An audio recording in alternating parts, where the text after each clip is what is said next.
Hello everybody, good morning and welcome to the United Stand. I'm Mark Goldbridge and this is your latest Manchester United news. And we've got a few home truths to discuss this morning. There's a few things that I think haven't been said that do need to be said about Manchester United. You know what? I think opinion without accountability is the bane of modern life, and I think too much of it goes on. We've built a community over 10 years where I can't say anything without you making me accountable or questioning me. That's how this community works. But the rest of the world seems to operate in a situation where they can convey their opinion and project their opinion with zero accountability. So they can rant and shout and tell you about, oh, United's tactics are wrong, or we've got to trust INEOS, or Ten Hag's the reason and it's not the players' fault. But there's no accountability to that. And we will be saying things on this show this morning where there is accountability, and you might disagree with it. And I will stand by the things that I'm about to say because I genuinely think, having watched Manchester United consistently with you for the last decade, I'm fully aware of the traps we're walking into and the mistakes we're about to make. And there can be no opinion without accountability. I, this morning, feel very much the same as I did yesterday. I think there is a Ten Hag out movement that has got no clue about what's best for this football club, and we can dissect that. I think there are people out there that are willing to give players more chances who do not deserve it, and I think that this team is on a fast track to ruining the end of this season the same way it happened for Rangnick. And yet, 2 years later, Rangnick is seen as a god by most of us, who saw the problems, spoke about the problems, but the players wouldn't react. And I think we saw yesterday a set of players, yet again, who decided for whatever reason, maybe it's talent, lack of consistency, or can't be asked, we saw players yesterday who couldn't be asked to put on a Manchester United shirt and do what they've done in previous weeks. And that is why, when you look at player ratings for yesterday, whether they're mine, somebody else's, a journalist, nobody was getting a 6. And yet you want to project that onto the Glazers or the manager or the coaching. I read a lot of stuff, and there was some very interesting stuff I read yesterday about we can't individualize this on the players again. You know, that there has to be accountability for the manager. We can't individualize the players. This is a footballing issue, and INEOS would be right to remove the manager and provide these players with the structure and professionalism. I've never heard. I wouldn't wipe my arse on that sort of a journalistic piece, to be honest with you. I've never heard such nonsense in all my life. If we're going to be honest this morning, and we're going to say the things that need to be said, and we're going to have a back and forth like we always do, and there is a poll in relation to Ten Hag in or out, why do I not want Ten Hag to be sacked? When we lost to Forest and we were level at half time, and he took Mainu off and he brought McTominay on and we lost 2-1, at the end of that game, I said, I haven't got a clue what this manager is doing. What the hell is he doing? I'm backing this manager and he's doing stupid things like that. I look at the game yesterday and I'm thinking, why the hell is he keeping Rashford and Bruno on this pitch? And I know why. It's player power. I'll explain that for you in a moment. Player power still runs at that club. We can't drive down the motorway and throw things out the window and they're not there anymore. If player power was there 6 months ago, and it was there 3 years ago, and it was there 2 years ago, it's still here today. Player power still exists. You take Bruno and Rashford off, you see what happens to that dressing room. Players look up to these players. You take them off, and I guarantee yesterday, Old Trafford would have roared with approval for taking Bruno and Rashford off. And quite rightly, they should have been took off. But Erik Ten Hag isn't stupid. You take those two players off, you may as well watch the team roll down the league. Because player power in that dressing room is going to respond to two very petulant players when they're not being picked and they're being subbed off. They're not going to handle it well. Rightly or wrongly, they're not. And Bruno deserves to be in this piece as much as Rashford. All Bruno's got in the bank is work rate. His performances over the last few weeks have been abysmal. And I'm a Bruno fan. And this is where people go wrong with their agendas and their player FC. I watched the fan forum yesterday. People are going in on Rashford. People on Twitter are calling them racist. Accountability.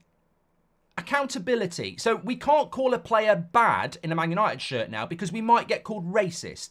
You know, what, is the same thing going to happen with Bruno? Oh, you Brexit lover. I mean, it's just ridiculous. We're watching football. We're watching millionaires turn out shit like that.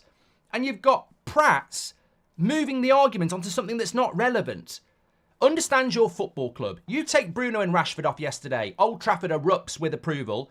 Ten Hag has to deal with the season falling apart for the next 3 months. Because that's Manchester United. You can't have opinion without accountability.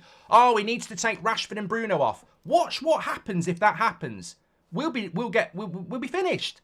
Those two players have got massive influence on the squad. Massive influence on the squad. And how many... I'd understand it if you didn't do your homework. How many times have we seen a manager take a hard line on the big players and they just stop? They down tools. I looked at the team yesterday. Victor Lindelof was bought by Mourinho, I think. So he's seen Mourinho sacked, he's seen Ollie sacked, he's seen Rangnick sacked, and he might see Ten Hag sacked. Maguire was bought by Ollie. He's seen Ollie sacked, Rangnick sacked, and he might see Ten Hag sacked. Rashford's debut was under Van Gaal. He's seen Van Gaal sacked, Mourinho sacked. I'm running out of names. Ollie sacked, Rangnick sacked. He might see Ten Hag sacked. Bruno was bought by Ollie. He saw Ollie sacked. You know what I mean? Half our team yesterday has been doing this for years. So, but people don't want to... We can't individualise it. We must not individualise it. We can't make it about the players because we've made it about the players for years. I saw a Twitter account last night saying, we can't individualise it. Last year it was Maguire. The year before it was McTominay. Now it's Rashford. Maybe we need to realise that it's not the players. What the hell are you talking about? What are you talking about? Of course it's the bloody players. You've just listed 3 players that probably need to be sold. Well, we've not... My point is, it's not McTominay's fault. It's not Maguire's fault. It's not Rashford's fault. But you can't say we've been individualising it for players for years. It's time we didn't blame the players anymore. They're still bloody here, mate. All 3 of those players put in a 4 or a 5 yesterday. Of course you can individualise it. That's it. What my point this morning is, I 100% think it's on the players. I 100% think it's on the players. You can't sit here this morning and say, we've been individualising it and blaming players for years and nothing's changed. Because we didn't get rid of the players, you prats. All the players you're talking about, we haven't got rid of. They're still here. I mean, it's ridiculous, isn't it? It's like a turd on your carpet that you don't get rid of. We've been coming into this living room for years and it stinks of shit. Maybe it's not the shit on the floor's fault. Maybe it's the painting. Maybe it's the TV. Remove the shit.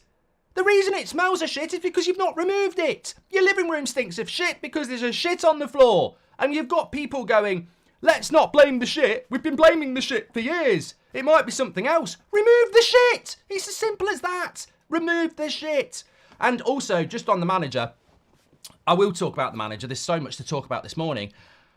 But there's a few truths we need to have. And it always runs back to opinion without accountability. So you can project your opinion about let's not blame the players. It's not the players' fault. And I will come back with accountability. And then you will come back with accountability. And people will make their minds up. But I'm tired of seeing projection. You know, people are retweeting Gabby Agbonlahor because he says Man United fans should sack the manager. That is the... If you want one lesson in life, breathe air. It helps you breathe and live. If Gabby Agbonlahor says something, do the opposite. Like, that's a life lesson. Very, very simple. If he says one thing, you'll know the extremity of opposite is the right thing to do because he's talking nonsense. But that's enough of that. We're trying to have a real conversation here. I think in relation to the manager, it's interesting that 65% of you are Ten Hag in. My stance with the manager will remain the same. Regardless of how bad the results get, I will remain the same because I'm very stubborn on this and I will not change. I will not throw another manager under the bus and say sack them. Because if INEOS do that, they are just the Glazers in sheep's clothing. That's all they are. And when people tell me to trust INEOS, why? Why am I trusting INEOS? I'm excited by what they're doing, but why are people telling us if INEOS decide to keep Rashford and Bruno and Maguire and McTominay and Casemiro and get rid of Ten Hag, we must trust them? Are they the Pied Piper? Are they telling us to jump off a cliff? Why do I need to trust INEOS? Surely they have to win my trust. I'm a Manchester United fan that has seen the shit for 10 years. I've seen the mistakes. I've seen the mass expense on stupid players, on stupid wages. I've seen the sacking of managers because of greedy, selfish players. And now I must abandon everything I've learnt and trust INEOS. I hope they do a good job. I do not trust them. They must earn my trust. What if INEOS say, Ten Hag sacked, we're bringing in Graham Potter, we're keeping all these players. Oh, I trust you. I trust you. You know, I'm only on this planet for a few years, but I trust you to waste a few more. Come on. There has to be, there has to be accountability. And I hope INEOS are going to do a good job. But what's Sir Jim Radcliffe's background in football? What does he know about football? As a Man United fan, he might love Scott McTominay and think he should be the captain. We don't know. What does Sir Jim Radcliffe know about football? What does Sir David Brailsford know about football? I don't know. The CEO that we brought in from Man City looks like he knows a lot. Dan Ashworth looks like he knows a lot.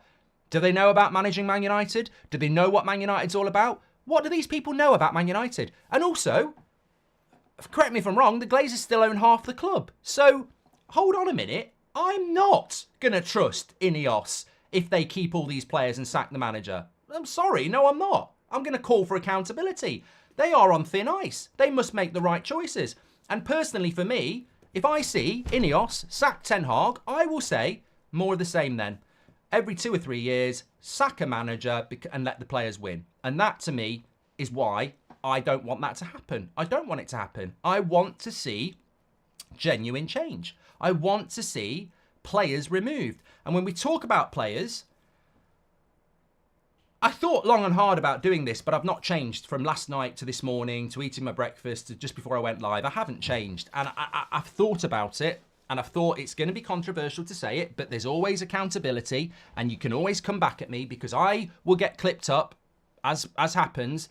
But I don't put a clip out on Twitter and leave it there. What you've got to remember is the clips that people put up of me or anybody else from the channel or anybody else in social media on YouTube, those clips that people put up, we don't put them up because we do this live and you can bounce back at me. So there is accountability to what I'm about to say. It'll get clipped up and people will say he thinks he's talking for the fans. I'm not. I'm talking for our community and people can have a pop back. Just remember that. Bruno Fernandes is a massive problem for Manchester United. It was all about Rashford yesterday, and we can talk about Rashford, and all I've got to say about Rashford is he's a problem. He's a problem. He's a footballing problem. People protect him because he's from the youth, or he's Manc born and bred, or they've got pictures of him on the wall. He ain't good enough for Man United. That's the bottom line. We can leave that. He ain't good enough. And you know what? I hope something in him stirs, and he scores a hat-trick on Wednesday night, but he's still not good enough.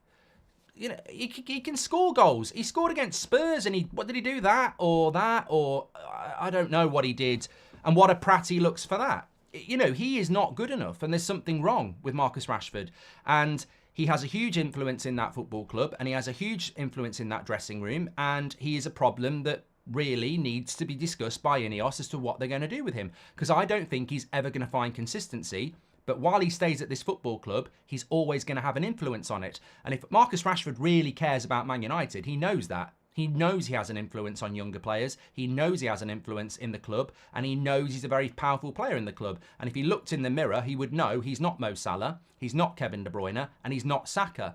And it's great to have an influence on young players and people within the club if you are that level of player, but he isn't. And the reason United are inconsistent is because the people in the dressing room that have the influence aren't good enough. And Bruno Fernandes is falling into that category. The influence of Bruno Fernandes at Manchester United is massive. He's the captain of the club. The only difference between Bruno and Rashford at the moment is work rate. Bruno never stops running. Rashford never seems to start. Rashford lost the ball yesterday, couldn't be asked to win it back. 50-50 in the first half, they could have scored 4, bottled it. We've seen it time and time again. I don't know why Rashford doesn't want to do that, but he doesn't want to do it, and there's a rich tapestry of it. Bruno runs around a lot, we all see it, but the big but here is Bruno Fernandes is the captain of Man United. He hasn't played well for about 2 months. It's not acceptable. It's not acceptable. I hear people like Delo, he is, you know, Rasmus, you know, all these people really do look up to Bruno Fernandes. They look up to him. And he's playing absolutely terribly. Leave your love for Bruno at the door. Trust me, if you've watched this channel for years, I'm a massive fan of Bruno. I think he's a fantastic footballer, but not at the moment. What he is putting out as a performance is bordering on petulance and it's disgusting, and it's massively damaging. It is petulant football. Sometimes you think he's going to cross, he shoots, you know, he's falling over. It's abysmal. And I've ignored it because I'm a big fan of his. And I've seen it in the chat. I've seen people talking about Bruno for a long time, and I've ignored it. And to be fair, I don't normally say this, but people are right. They saw something that I didn't see. You know, he is absolutely abysmal at the moment, and he is the captain of this football club. He is a problem at Manchester United, much the same as Marcus Rashford is, much the same as some other players are. But it's a problem, and he's been here for a long time. And he, you know, I don't know what it is, but, you know, I said it yesterday and I say it again.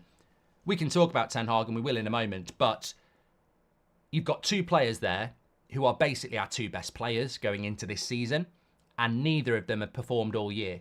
Now, are they doing... I'll pose this question, and this needs to go to Bruno and Rashford, because this is not speculation. I don't want to say this. Fans don't want to be saying this, but let's say it because people beat about the bush on it too much. When it comes to Bruno Fernandes and Marcus Rashford, and you're going into a game against Fulham with no Rasmus, no Martinez, no Luke Shaw, Casemiro goes at half-time, you two are the senior players and the best players on the pitch. You can't hide and down tools, and you did. Now, was it deliberate, or are you just not very good at football anymore?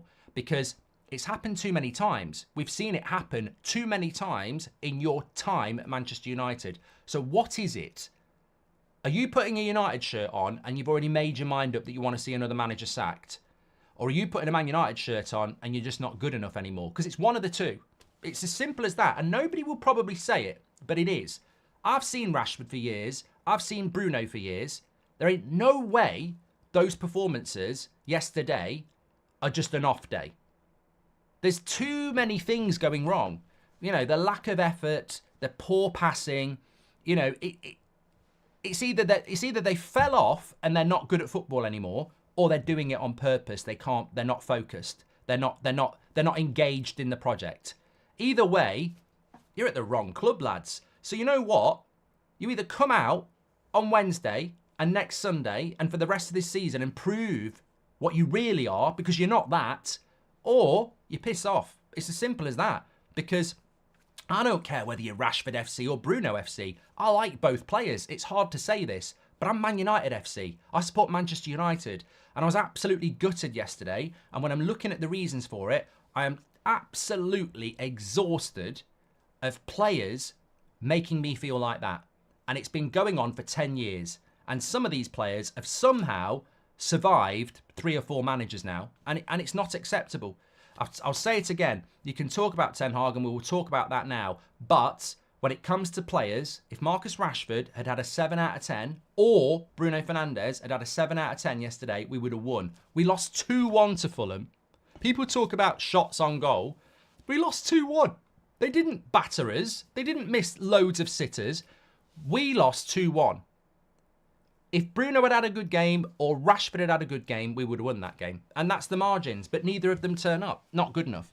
Why do you think Ten Hag continually picks Rashford? There are options. I think it's player power, Rory. I've already explained it. I 100% think it's player power. The way that football club works, it's toxic. Nothing has changed. I don't know why United fans think it's changed. There are players in that dressing room who have ridiculous influence and power.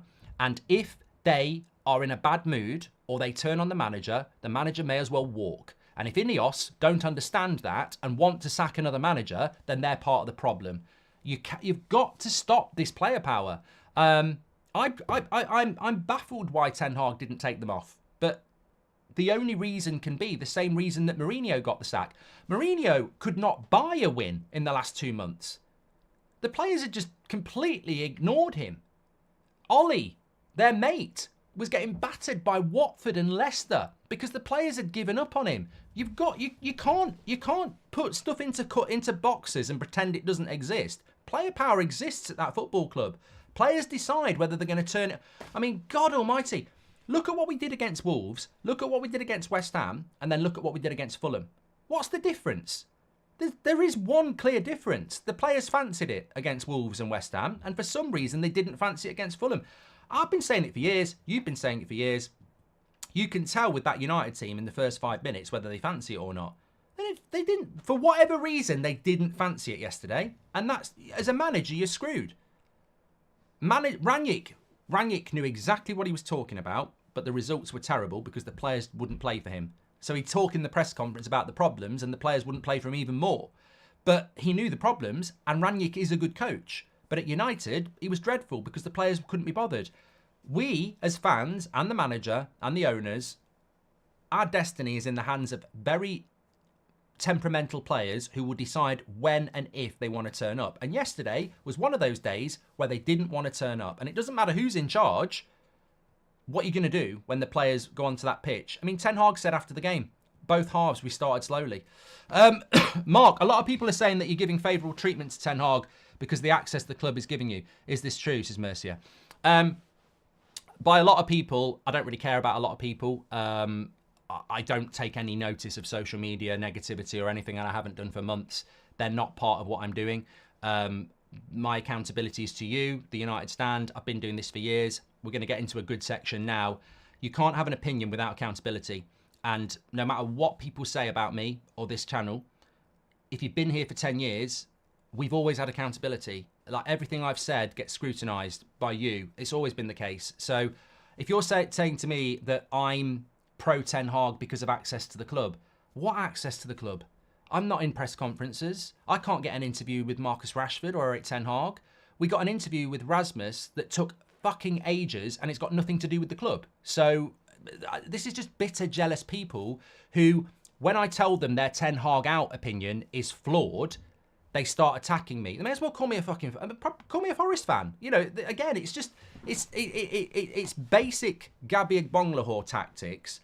In what I mean by that is, it's just stupid. It's not proper. I want proper football debates. I get my opinion from here. When I lost it when Fulham yesterday and said Ten Hag out as a scum, I meant it. And I'm talking to you in the chat. Because there's people in the chat who for the last few weeks have been celebrating opposition goals who I know are United fans. It's a strong opinion. If you're offended by it, that's absolutely fine. But I don't apologise for it, and I don't have access to the football club. And I've been very, very firm on some of the bad things that Ten Hag did. I was baffled why Rashford and Bruno stayed on the pitch yesterday. I thought the substitutions were bad.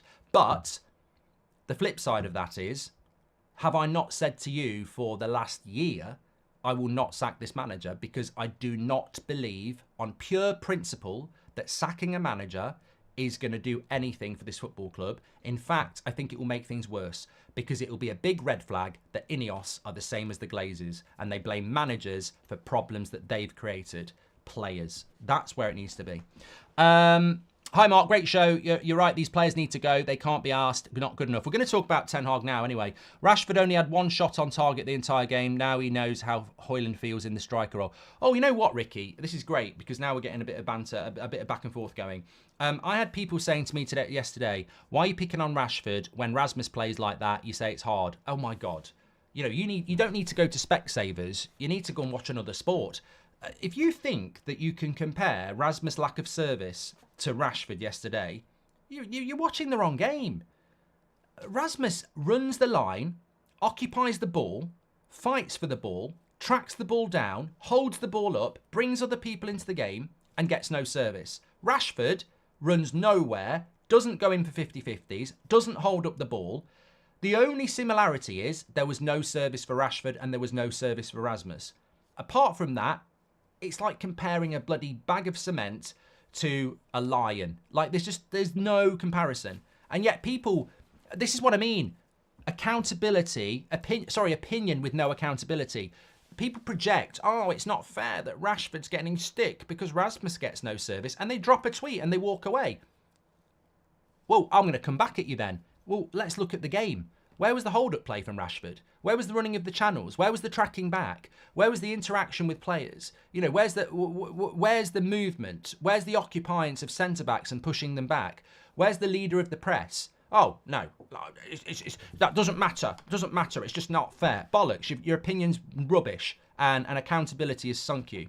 It's not about Ten Hag. INEOS will want their own manager. The new backroom staff, i.e. CEO, Director of Football, will make the decisions on the current playing staff on performance. No, they won't, Sean. Can't just play. I mean, it's a good point by Sean, but that's not the way to go. I don't want a CEO and a Director of Football to run this football club. I want a manager to work with a CEO and a Director of Football. Otherwise, we're just Chelsea with Graham Potter. It won't work. And I would ask you, Sean, why you trust INEOS on that. What is INEOS's background? We're all excited, but what is their background? Have they run Real Madrid and won a Champions League? Have they won Man City and won a Premier League? No. The guy at Man City, Barada, worked under one of the greatest managers there's ever been. Barada's not the mastermind of Man City. It's Pep, the Director of Football, Barada and others. There's a team. It's the same at Liverpool. If INEOS go down the route of, we're going to run the football club with the CEO and the Director of Football, and the manager's just going to be a puppet, we will fail. The manager must be intrinsically involved with the Director of Football as a decision maker with the CEO. The same at Man City and the same at Liverpool. We cannot trust INEOS to say, we want our own guy and we'll buy our own players. It's stupid, it's flawed, and it will not work. Can't just be player power when he got rid of Ronaldo, Sancho, and insisted on playing on Anthony. And International says, racism is dangerous to dismiss. So you're basically calling the fan forum racist. Nice one, mate. Really good point. Well done. And yet I watched that show and they critiqued performance and you're just basically allowing it. Absolute twat. I was a season ticket holder for 4 years from Moyes onwards. I'm Ten Hag out. Don't you dare insult and ridicule for me for taking that stance, Mr. Give fans a voice. Literally just giving you a voice, mate. So well done.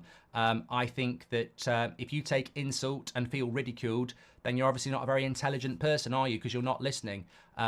My reaction to that Fulham goal was based on a live chat that was full of people that were enjoying the fact that Fulham had scored. Therefore, they're scum. If you were in there, if the tie fits, put it on.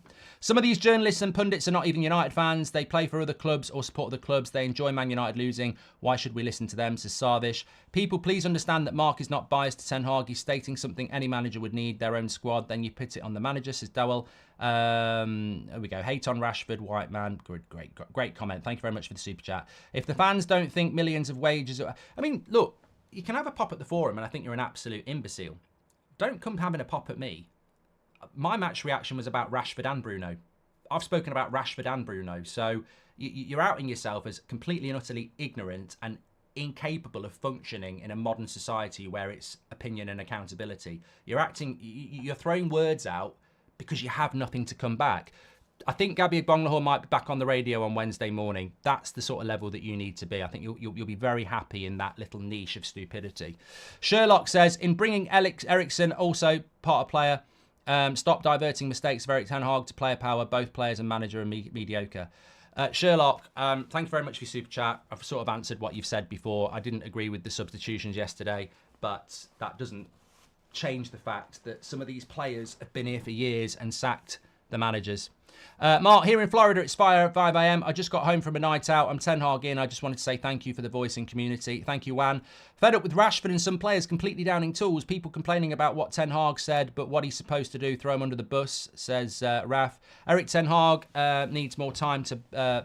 players are to blame, says Shaka. Players need to go before Ten Hag, says God's will.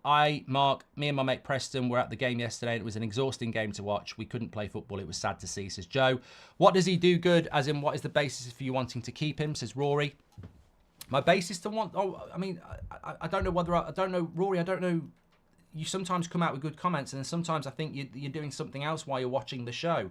I've just given about 20 minutes of basis as to why I don't think the manager needs to be sacked. I think it's the players, mate. Oh, pure and simple. I think these players have too much power and I think player power exists. I think it's toxic. I predict leaks this week. They want to get another manager out so that they can protect themselves. Because what those players know is if they look, put it like this, right? If you're in a boat and you know it's going to sink and you're going to die and you know you're not getting on the lifeboat, but you know you can push people off and then you'll get on the lifeboat, are you going to push them off? And this is what Man United players have been doing for years. They know there's a big summer coming if Ten Hag survives. And they know they're gone if Ten Hag survives. But they're playing for Man United. If you don't know what happened yesterday, I will break it down for you. If we're talking the truth, let me break it down. There were players in that team yesterday that know they wouldn't be playing if certain people were fit. There are players in that team yesterday that know they're getting sold in the summer if Ten Hag survives.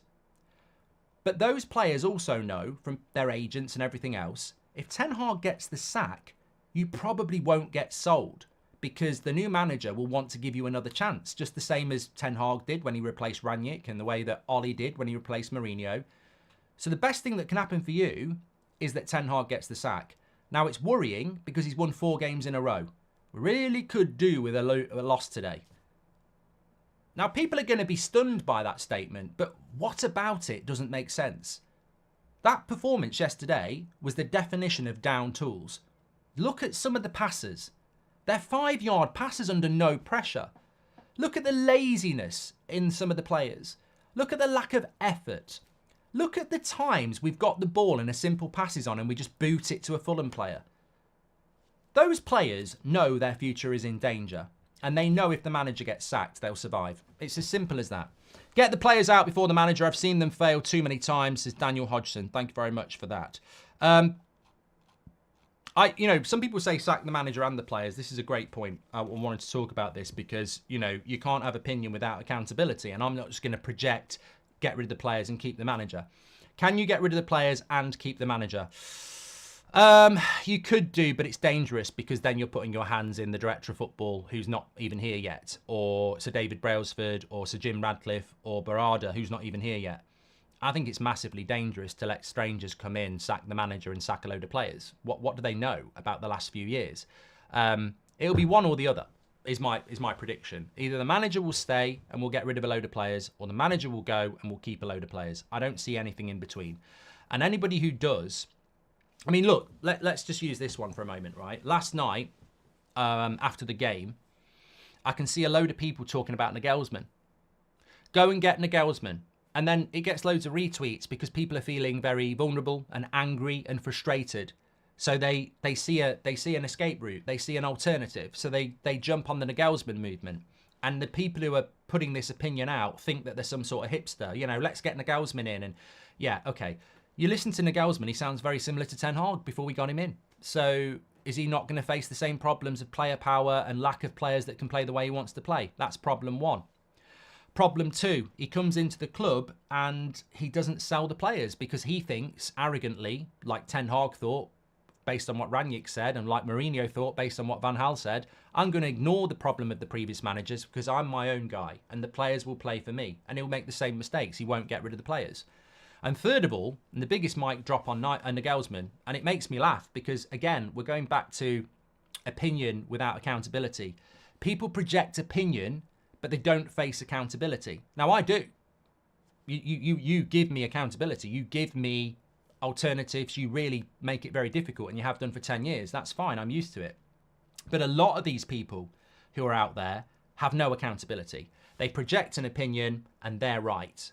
And you know what? A great example of this is the journalists who were taking a pop at Ten Hag about Martial. So Rasmus gets injured. Oh, why didn't you buy a striker in the summer? No, it's your fault. It's great to be a genius in hindsight, isn't it? Why were you not doing that a month ago?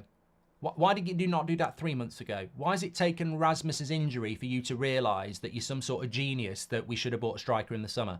If you've been watching the United Stand, our community's been talking about it for about 8 months. And this is what I mean. Opinion without accountability. You're only starting moaning about Martial now because you see it as an argument that you can derail the manager and try and put yourself up as some bloody genius. And I told you so. It's opinion without accountability. They're not innovative. They're just coming out with opinions to cause trouble. Nagelsmann as Man United manager. Let's just bury this nonsense. Nagelsmann is not an opportunity for Manchester United. The odds of Nagelsmann being Man United's manager is about 30-1. Even the bookies don't think it's a possibility. You know why? Because they've got their heads screwed on. And this is the problem with some people, that they have no accountability for their opinions, and therefore they expose themselves as actually not worthy of being part of a conversation about Man United's future. Because if you think Nagelsmann for Ten Hag is a way out, just go and spend about 10 minutes doing some homework on your projection, because you're going to get a face full of accountability. Nagelsmann's a good coach. Not a bad opinion. To replace Ten Hag, do I really have to answer to you and tell you why that's not going to work? He's managing fucking Germany in a home Euros until at least the end of June. And you want him to be Man United manager? He wouldn't even start until mid-July if they get to the latter stages. You can't start a manager in mid-July to be Man United coach. Ten Hag started in mid-May and was massively, massively hindered in that first summer. You can't have a manager starting in mid-July or early June. I mean, early July. It can't happen. But people are actually saying, yeah, let's go and get Nagelsmann. You've got people putting opinion out. They've not even researched it. And I'm all for opinion. And there will be some people who say, this is one they might say, okay? You can get Nagelsmann because he doesn't need to sell or buy the players. INEOS can do that. Oh my Christ. So we're going to get a manager now who's just basically the coach on the training ground. He's got no input on selling players or buying players. Have a day off. If you bring Nagelsmann in, he's got to be involved in who gets sold and who gets bought. Otherwise, what's the fucking point? We're back where we were yesterday with a team of players that can't play the system the manager wants to play. But people are genuinely saying, let's go and get Nagelsmann on social media. And I'm like, this is the problem. Opinion without accountability. Good, fine opinion absolutely makes no sense at all. Makes no sense at all to do that. Absolutely none. Palace played our best without Rashford and Bruno, says Ronnie. You did say that we're going to lose some more games, says Ezra. I know, and I'm gutted by that loss yesterday, but I knew we were going to lose more games. Even when we were winning, I said we're going to lose more games. It's going to be an up and down. I just hope INEOS realise that, and that they're not listening to nonsense people around them that we need to change the manager. You need to get your own guy in. I think changing the manager this summer will have a massive, massive impact on the success of Man United because it's another reset. We don't need a reset. We desperately do not need a reset. We need to follow this through at least another year because I'm telling you now, if we keep Ten Hag, the clear out this summer is going to be the clear out we need. If we get rid of him, a new manager comes in and they won't clear it out because they'll go, I want to give Sancho a chance. I want to give Rashford and Bruno a chance. I want to give Varane and Casemiro and Maguire a chance. I want to give McTominay a chance. I want to give Wan-Bissaka a chance. And we'll just be back where we were. 2 years' time, we'll be back here again saying we should have cleared out. We should have cleared out. I'd keep Ten Hag, no matter what the results, just to clear out in the summer. I think, let me put it this way. Number one thing that has to happen this summer, it's not sacking the manager. It's not moving stadium. It's not spending £300 million on transfers. The number one thing that has to happen, remove this shit from the living room floor. Get rid of the smell that is the smell. Clear the shit out. That's number one for me. Sales have to happen. We are never going to progress. And here's another opinion for you. When it comes to opinion without accountability, right? I'm tired of people talking about style of play. I'm tired of people talking about the space in the midfield and how we get exploited. They're talking like they can manage Man United. Like, we've been talking about this on watch-alongs all season. There's a reason for it. You get these clips, you get these tweets, you get these journalists, you get these players talking about Man United. It's ridiculous the amount of space in the midfield. It's ridiculous the amount of shots Man United are conceding. And I'm like, but you wouldn't do a better job. I wouldn't do a better job. You're identifying something correctly, but your accountability for it is way off. Way off. What they're basically saying is Ten Hag is responsible for the amount of space in the midfield and how we're getting exploited on shots. But he's not. It's a symptom of a situation. When we played against Wolves, right? Look, this is tactical analysis for you. Most of you know this, but this is the sort of shit you see out there, right? People are talking about the massive space in the midfield and how we're getting exploited, and this is why we're conceding chances. Yes, you're correct. If we had a different manager, it would change. No, you're wrong, right? This is it. Opinion with accountability again, because I'm tired of opinion being taken as fact. Have you seen stuff on like Instagram and stuff where somebody goes, I'm on a tangent, but it'll make sense. You go on Instagram or TikTok, you see some guy or some woman and they go, if you go to bed at 11 o'clock every night and you get up at 7 o'clock every morning and you eat this food, you'll live till you're 90 and you'll never have any aches and pains. And people start going, write this down. This is a great opinion. Great opinion. Where's the accountability? On another TikTok, there's someone else going, don't go to bed till 12 o'clock, get up at 6 o'clock. 6 hours is enough. You'll feel energized. You'll live till you're 100. Eat what you want on a Monday and Tuesday. Eat like this on a Wednesday, Thursday, Friday, Saturday. And you'll live. And you're like, hold on a minute. Two very different opinions about how I can live healthy for the rest of my life. Completely different. Where's the accountability? Too much in life these days is about people projecting fact, which isn't fact. And we get this in football a lot. So when people talk to you about Ten Hag's all over the place, his tactics are terrible, that's why we're getting overrun in the midfield, look at the space, look at the chances we're conceding. They're wrong. They're factually wrong, because what they're doing is they're identifying something that we all see. We are conceding way too many chances. We are getting broken upon all of the time, and the space is very evident to see. But when you watch Manchester United when we played last season, although I'd forget that, but when we played against Wolves, and you've got Luke Shaw and Martinez, and you can push the line up to the halfway line, and the gap between the defence and the attack is narrow, and teams can't play through our midfield, and they can't get to the edge of our box easily because the defence is high, and we've got a goalkeeper who can sweep, we don't concede chances. And Wolves are a good team. And for 60 minutes against Wolves, they did fuck all. Absolutely nothing.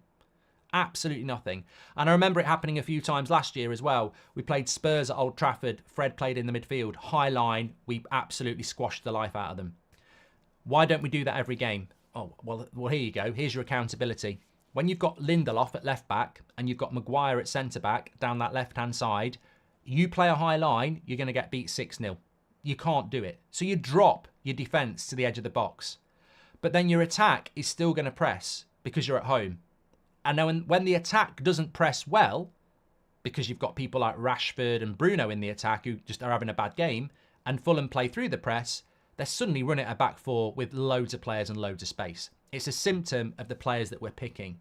Also, another big problem is when you have someone like Bruno Fernandes in the team who is hitting Hollywood passes that are going to Fulham players and then they're breaking through the press very quickly, again, you're in the same situation. The only solution to yesterday's problem was to park the bus. Park the bus at Fulham, at home to Fulham. That's the only way that was going to happen. The gap between the defence and the attack is fucking massive. You're right. But it's a symptom of the players that we're picking.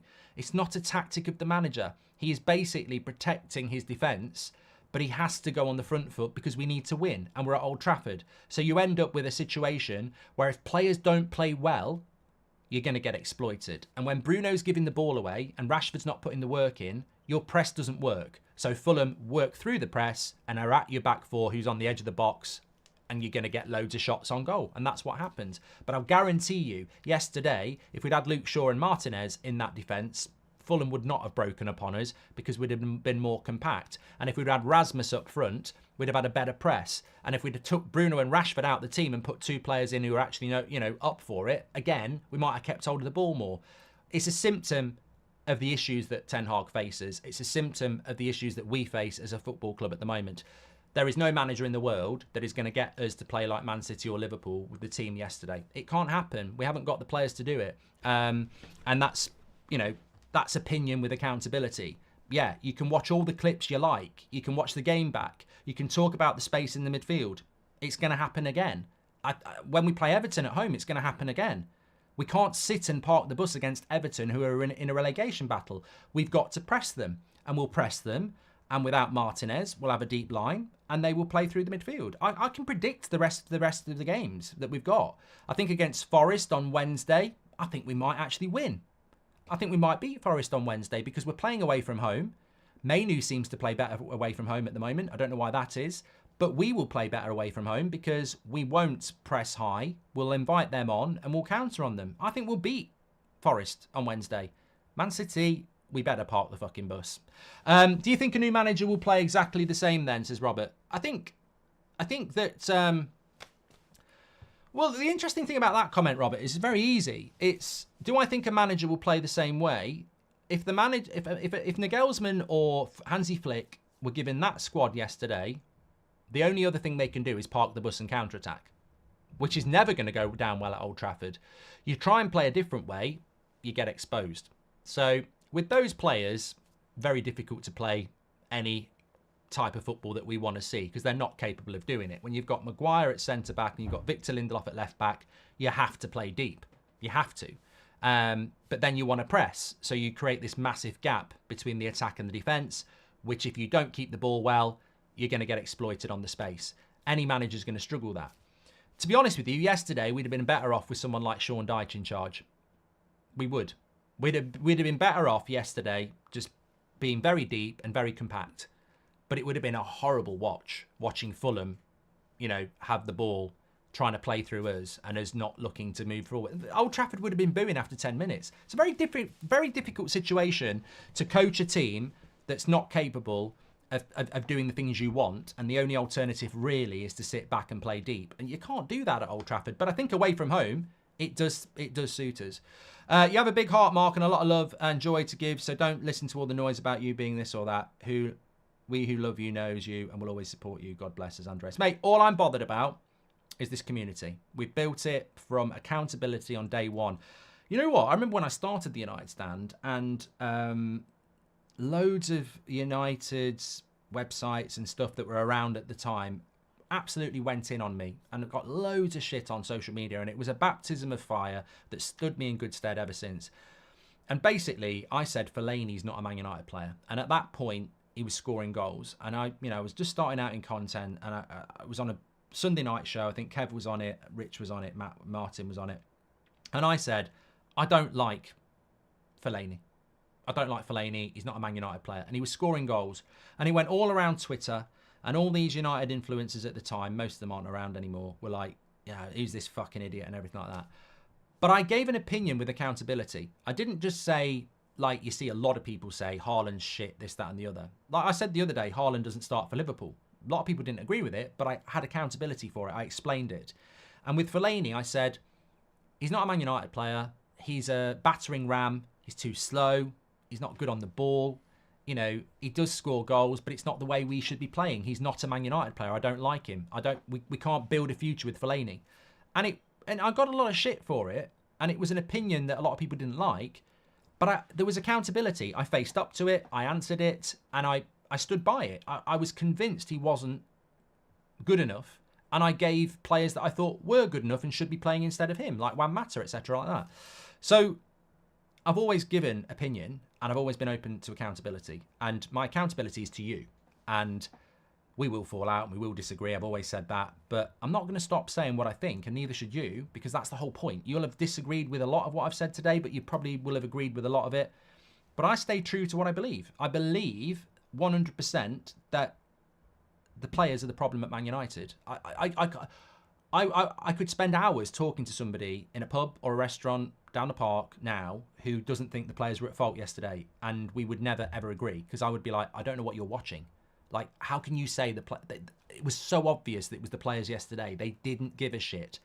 And I think it's amazing that the disappointing thing is, I said to the wife down the pub last night, she said, you're not in a very good mood. And I said, no, I've dealt with so many bad results from United over the years, but that one I don't know about you, but that one really hurt last night. Like, really hurt. And we've lost to Palace at home this season. It didn't hurt as much. The reason that hurt yesterday is because it's frustration, it's exhaustion, and it's downright, despair that we've won 4 games in a row. It's not easy to win 4 games in a row in this league. And then some of those games, 3 of those games were away. Like, you go to Villa and you get a good win. You go to Wolves, you get a good win. You go to Luton, you get a good win. A lot of teams haven't won at those places. And you get an easy game against Fulham, and they do that. And you despair, because you go, what's going on in these players' heads? Is it just weak mentality? Is that what it is? Like, what is it that goes on in their heads? They win 4 games in a row, and every one of those players has been praised by the fans. You know, they can't use that excuse. Oh, it's the fans who put too much pressure on me. Like, every one of those players has been given praise over the last 2 weeks. The unity, the togetherness, the hard work. You know, look at us last week against Luton. We're holding on, defending really well. Johnny Evans was superb. You know, brilliant performance. They roll up to Old Trafford, their ground, and they put in a performance like that, and you're like, I can't speak. I really can't. You've won 4 games in a row. You've got a great chance of Champions League football. You're playing Fulham at home, and you allow them to embarrass you. What's going on? What's the problem? They played yesterday like they hadn't played the last 4 games.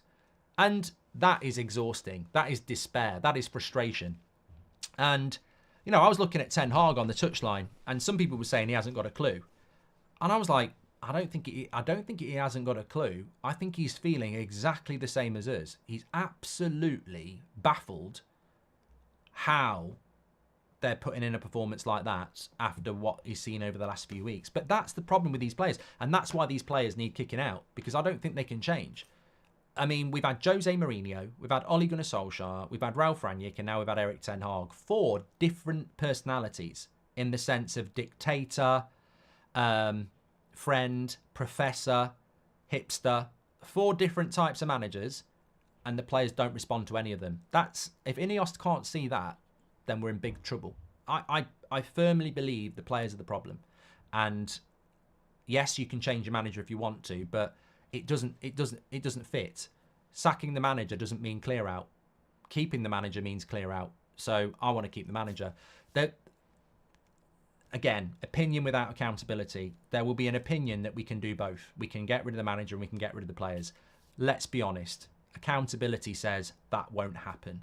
A new manager is not going to walk into the job and say, yeah, sell those 9 players. He's going to go, who are you selling? Oh, I don't know about, I don't know. No, I don't want you to sell 9 players, because if he goes off and does somewhere else, I might be, no, we're not selling all those players. And that won't happen.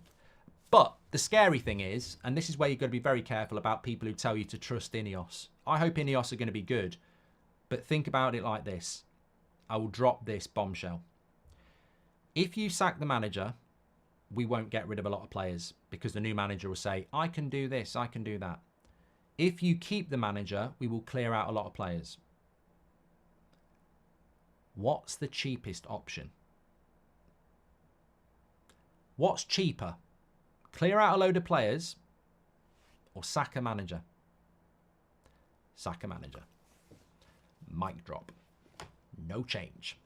The Glazers still own this football club. And that's my big fear, is that I see it now as we're either going to sack the manager or we're going to clear out players. It won't be both. The manager is cheaper to get rid of than clearing out players. And the Glazers would sack the manager. And the Glazers still own the football club. And there's a lot of people who are starting to say, people are telling us to trust INEOS, get behind INEOS. And, you know, there has been a lot of positivity there. But it's scary what some people are starting to say. Trust INEOS. It's not the players' fault. Trust INEOS. We've always blamed the players. Maybe it's not the players. Trust INEOS. And I'm like, they are still in bed with the Glazers. I'm not trusting them unless they make the right decisions. They made the right decision on the director of football. They made the right decision on the CEO. If they make the wrong decision on a clear out, then yeah, I ain't trusting them. I'm not, and I've got no reason to trust them. They've got to win our trust. We're the fans. They've got to win our trust.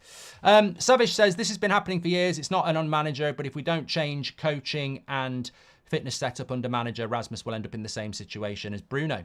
Good point. Ezra, welcome to Members Club. I'd love to know what a new manager would do differently compared to Ten Hag. Oh, I know, nothing. It's the players, for God's sake. I hope you and your family are doing well, mate, says Josh. Thank you very much, Josh. Legend. Hope you're doing good. Thee, welcome to Members Club. Man United was a broken institution before Ten Hag arrived. Player outgoings will set the future presence of the club, says Zero Connection. I don't think Ten Hag should go in the short term, but do you think Ten Hag is truly the best choice? I think this is one of the best points of the day, actually, Kyla. I don't know. I don't know whether Ten Hag is the best choice. What I know is that he should not be going ahead of some of these players. Therefore, the players need to go first. We got Van Gaal after the World Cup. It disrupted the pre-season, but I get the feeling it's going to be another difficult pre-season regardless, says Glennie. Can't believe fans are going after a manager that's won us 4 games in a row. Well, he did lose yesterday, Jerry, to be fair. Newcastle with key injuries. Poor Newcastle, it's not their fault. United with key injuries. Sack the manager. No style of play. Ridiculous bullshit, says MBP. But again, it's opinion without accountability, isn't it? You get people projecting, you know, it's not good enough. We've lost 10 games. The football's shit. And then you say, okay, mitigating circumstances. Arsenal, title race. Take Saliba, Declan Rice and Saka out that team. Are Arsenal in a title race? No, they're not. They're factually not. 100% not in a title race. They're struggling with Spurs to finish above them. Saliba, Rice, Saka out their team. They're fucked. 3 players. We're missing our best, most influential centre-back. We're missing our best, most influential left-back. We're missing our striker now. We're also missing, we've missed Casemiro. We also bought a player that we could massively have used over the last 2 months in Mason Mount that's been injured all season. Our backup left back is injured. Like, these are key injuries and they do have an impact. What I like to say to those people is, how many points do you think these injuries have cost us? I think Rasmus yesterday, we win the game. I genuinely think Rasmus playing yesterday, we win the game. I certainly think Rasmus, Martinez and Shaw, we win the game. So that's 3 points on injuries straight away. How many more points do you think we've lost this season because of lack of players? I'd say comfortably 10. Maybe 8. You put those 8 points on, we're exactly where we should be. But people don't, again, it's opinion without accountability. People just want to project their opinion with no accountability. They want to scream and shout and tweet and project their opinion, but they don't want anyone to come back at it, because some people are like that in life. They just want to go, I'm right, I'm stubborn, I'm right. And they don't want accountability. And I would say 8 to 10 points it's cost us with injuries, maybe more. And you put them on, you know, where are we? And there'll be people saying, but you're just the same. Come on. You're having a laugh. I'm live in front of 11,000 people. I'm answering comments that, you know, are calling us all sorts of things. That is accountability. That, you know, you might not like it. Not everybody watches the United Stand. That's fine. But there is always accountability, and there always will be. But beware those people who don't want accountability. They just want to scream and shout at you. You know, like I said, Nagelsmann, they've not even done the homework on that. Let's get Nagelsmann in, who won't start until mid-July. Oh my God. He'll turn up on tour. Ten Hag won the title with Ajax, and the next day was in Manchester in mid-May. And it wasn't enough, you know, because he'd missed out on, you know, from March. If you're bringing a new manager in, they've got to start like mid-May at the latest. And even that's too late. So, you know, all this new manager talk, if you want a new manager, I'll put my hands up. If you want a new manager, you're better off getting Hansi Flick now. Like, you really are, because at least he's got the end of this season and the summer. Going and getting a new manager in the summer, I don't think people understand. Look at Pochettino at Chelsea. It was too late. It's too much to do. Comes in June, too much to do. And, you know, what I would say is, there's a very big chance that if we stick with Ten Hag and we clear out in the summer, next season will be a good year. If we get a new manager, next season won't be a good year. It will be a transitional year again. It will be, well, it's only my first year. Do people really want to go back to that, by the way? Do you really want to go back to writing another season off because it's a new manager and let's see what happens? Because that's what happens. You don't get a new manager and go into a title race. I think if we stick with this manager, allow him to get rid of the shit that clearly exists, and bring in a couple of better players, and we go for it next year with the younger players that are developing, I think next year could be a really transitional year. But I think if we change it, we've got to sit back and go, it's another rebuild. And I don't think we need a rebuild. I really don't. I really don't. Look, some fantastic comments as ever. We've got the Sunday night show tonight as well, which I'm sure will be more of the same in relation to thoughts, etc. Man City lose Rodri and they lose games, says Daniel. I mean, this is a brilliant comment. You know, Man City lose one player and they lose games. And yet we've got people projecting without accountability that the manager's at fault for things like yesterday when he's missing four key players. And honestly, you could say 5. Like, Mason Mount cost 55 million quid. You're telling me Mason Mount would have had a worse game than Bruno yesterday. It's got to that point, isn't it, where actually, I never thought I'd say it, but we miss Mason Mount, and we don't even know what he is. But we do miss Mason Mount, because when Bruno's shitting all over Old Trafford like that, I mean, I'll give you a very tactical breakdown here. When Bruno Fernandes is playing in a team like that, that's playing a low block and a high line, and there's space in the midfield to get broken upon, when you've got a number 10 that doesn't look after the ball and kicks it to the opposition play it past Bruno into space and are at our back four. It's that simple. So when you think Bruno should stay on the pitch because he runs around a lot, he should have been subbed off at half-time yesterday.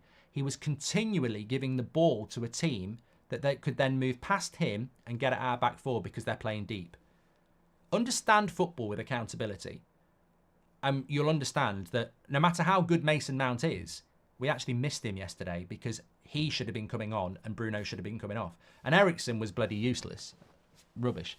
I'm shocked by the crap you're getting on social media lately. Just having an opinion with that YouTuber and the guy on X, the ex-United member. Why is it crime to be Ten Hag in, says Dan? Mate, I don't care. Look, people have got to make a living, and people make a living off my name, and they've done it for years. That's fine. You know, they've got to put food on the table. I don't care. I don't know what's been said. I don't look at it.